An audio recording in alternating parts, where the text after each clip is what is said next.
예, 안녕하세요. 송송가정의 특별시간 수학입니다. 제가 전공을 수학을 했고, 그 다음에 대학원에서 수학 교육학을 했고, 지금까지 30년간 3,000명의 2,000가정, 한 가정에 상담을 10번에서 한 15번 정도는 기본으로 했습니다.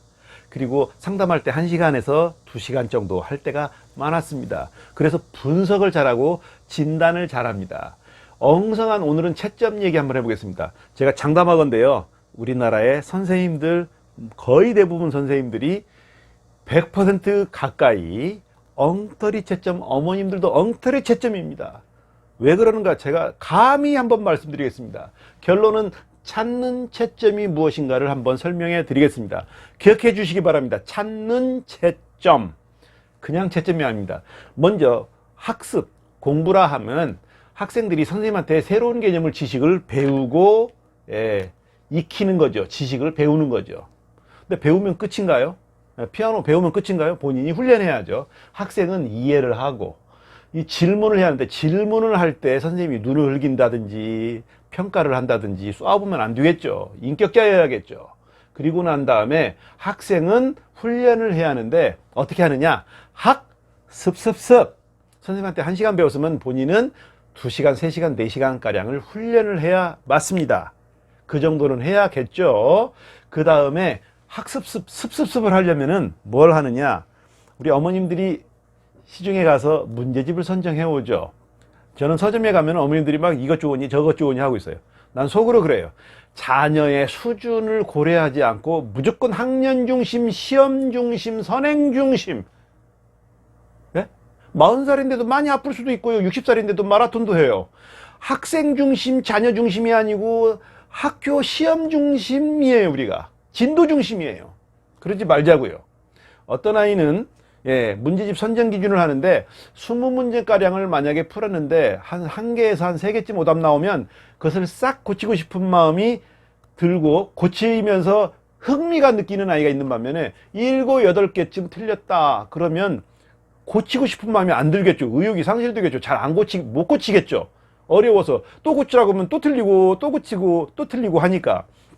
그래서 학생은 정직하게도 풀고 성실하게도 풀고 해야겠지만 흥미를 유발할 수 있는 수준의 문제집을 선정하는 것이 중요합니다. 그 다음에는 문제 풀고 난 다음에 채점을 하는데 지금까지 얼마나 엉성한 채점을 했는가를 제가 비교하겠습니다. 그 다음에 채점한 다음에 학생들은 확인학습과 고치는 작업을 해야겠죠. 자, 이 부분을 제가 오늘 채점, 고치는 이 부분을 집중적으로 설명을 할 텐데, 먼저 문제를 풀 때 연습장 풀이를 해야겠죠.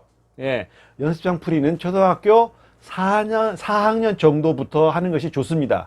이때부터가 뭐냐면 논리성이 형성해야 할 시기입니다. 근데 그 전에는 연습장 사용하는 것이 좋은데 간단하게 하는 것을 하는 정도고, 이때는 설계도를 그리듯이 논리적으로 체계적으로 문제풀이하고 는 쓰고 하는 그것을 4학년 정도부터 하는 것이 필요합니다. 이거 또 하나는 뭐냐면은 좀 어떨지 몰라도 컨닝 방지용입니다. 문제 풀이했는데 풀이가 조금 있어야 하는데 풀이가 전혀 없이 했다. 그럼 이건 의심스럽죠. 그래서 풀이 과정이 있어야 합니다. 자녀가 돈 주머니에 100만 원이 있으면 그거 의심스럽지 않습니까? 그러나 바깥 양반이나 어른이 100만 원이 있다 그러면 의심이 아니라 좋아하죠. 왜냐하면 이 사람은 벌이에 근거가 있는데 자녀들은 10만 원, 50만 원 벌이에 근거가 없잖아요. 그러니까 돈이 있으면 오히려 좋은 것이 아니라 걱정하는 것처럼 컨닝 방지용으로 풀이 과정이 있어야 하듯이 연습장이 사용하는 것을 해야 합니다. 그리고 아이들이 오답 나온 것을 고치고 나서는요, 그냥 넘어가지 말래요. 이거 좀 설명 한번 해봐. 우리 집 찾아올 때도요, 나는 찾아오지만 설명으로 전화로 해서 우리 집 찾아오는 손님에게 설명하는 사람 정도는 되어야 우리 집에 대해서 잘 아는 거죠. 그냥 풀기만 해. 그거 아닙니다. 설명할 줄 알아야 됩니다. 아이들이. 수학은요, 기본적으로 정확하냐, 신속하냐, 오답을 잘 고치느냐. 저는 이 부분을 굉장히 강조하는 사람입니다. 그렇고요. 자, 그 다음에 제가 찾는 채점에 대해서 지금부터 설명을 한번 해드리겠습니다.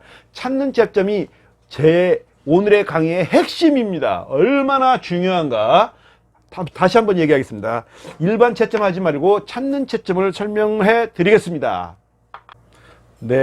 제가 이제 잠깐 시간을 이용해서 연습장, 문제집을 이렇게 그림을 그렸습니다. 그림을 그렸는데 이것을 일반 문제집 아이들이 이제 문제를 풀었습니다. 문제를 푼 다음에 어머니들이, 선생님들이 보통 어떻게 채점했습니까? 이렇게 했죠. 맞았다, 맞았다, 틀렸다, 맞았다, 맞았다, 틀렸다, 맞았다, 맞았다, 맞았다, 맞았다, 이렇게 채점하죠. 이 채점이 엉터리라는 겁니다. 이렇게 다 해오셨죠? 왜 엉터리인가요? 한번 잠깐 생각해 보세요. 왜 엉터리일까요? 제가 자신있게 얘기할 수 있으면 왜 엉터리일까요? 자, 학교 시험인데요. 선생님, 감독 선생님이, 야, 홍길동, 너는 3번과 7번, 10번 세 개가 오답이야. 안 가르쳐 주고 그것만 찾아줬어요. 그러면 이 친구는 세 문제를 거의 다 고칠 가능성이 있겠죠. 실력이 좀 있다면. 아싸! 그런데 선생님은 뭐라고 합니까? 본인이 찾고 스스로 찾아서 고쳐보세요. 검토해보세요. 검산해보세요. 그것만 얘기해요. 자, 그러면 이것은 본인이 푼 것을 자기 반성, 분석하고 찾는 능력은 기르지 못하는 채점 방식이죠. 뭐가 문제가 있네요. 채점 엉터리라는 건 이제 느끼겠죠? 어떻게 할까요? 이렇게 하지 말고요. 이렇게 했으면 좋겠습니다. 자, 이 문제, 이 문제, 이 문제, 이 문제, 이 네 개 중에 한 개가 있네, 오답이. 여기는 이것까지 다 맞았네. 자, 다시 이쪽으로 얘기해서, 이렇게 하지 말고, 이쪽에서, 여기 중에서, 여기에서, 네 문제 중에서 한 개가 오답 있고 나머지는 다 맞았네. 이렇게 범위를 정해. 이 전체에서 세 개 나왔어. 그러면은 고치기 짜증나죠. 그러니까 범위를 대개 세 문제에서 다섯 문제가량에 좁혀서 그 중에서 한 개의 오답이 나왔으니까 고쳐봐. 그렇게 하면 어떨까요? 예? 이렇게 하는 것을 찾는 채점이라고 합니다. 찾는 채점이 좋은 점이 뭔가? 그 전에 채점은 시간 체크를 해야 합니다. 직관성 집중을 위해서. 특히 시간 체크를 한다고 해서요, 지나치게 강조하면은요, 강박이 생깁니다. 이거 꼭 조심하세요. 그 다음에 정확성이 있고, 또 하나는 인간은 실수를 하죠. 근데 여기서 조금 조심할 것이 있어요. 실수냐 실력이냐. 실수도 실력이지. 그런 말 참 많이 합니다. 근데 다릅니다. 자, 실수를 했다고 본인이 해요. 이렇게 오답 나온 거. 그런데 그것을 고칠 줄 알면, 찾아서 고칠 줄 알면 실수고, 찾을 줄 모르고 고칠 줄 모르면 실력이 없는 겁니다. 그런데 이 친구가, 내 아들, 딸이 찾아서 고쳤는데 어머니는, 자식아, 인마 실수도 실력이지. 그러면은 본인은 틀린 주제 할 말 없는 것 같지만 억울하죠. 그러니까 이것을 조금 구분해서 말을 했으면 좋겠어요. 자, 그 다음에 연습장에 풀이가 있어야 합니다. 자기 풀이가 있는 사람은 오답이 나왔다고 생각할 때 이 풀이를 보고서 하고 본인이 찾아야 돼요. 자기 풀이를 자기가 보면서. 근데 풀이가 없는 사람은 어디가 틀린지 몰라요. 자기 분석을 못해요. 그리고 어떤 아이는 풀이를 써요. 근데 고치라고 그랬더니 자기 풀이를 보고 반성하는 게 아니라 새로운 백지에다가 풀이를 또 해요. 그러면 너 왜 썼니? 풀이를 왜 썼니? 그러면 쓰라니까 썼는데요. 야, 오답이 나올 경우에 그걸 보고 이걸 보고 분석하고 반성하기 위해서 쓰라고 한 거잖아요. 그래서 여기서 찾아야죠. 그래서 그 부분만 여기서 틀렸구나 하고 내가 찾아서 고치는 사람. 그러니까 사실은요, 공부는요, 이때도 늘고 뭐 여러 가지 요소가 있지만 저는요, 오답을 고칠 때 실력이 많이 붙는다고 난 봐요.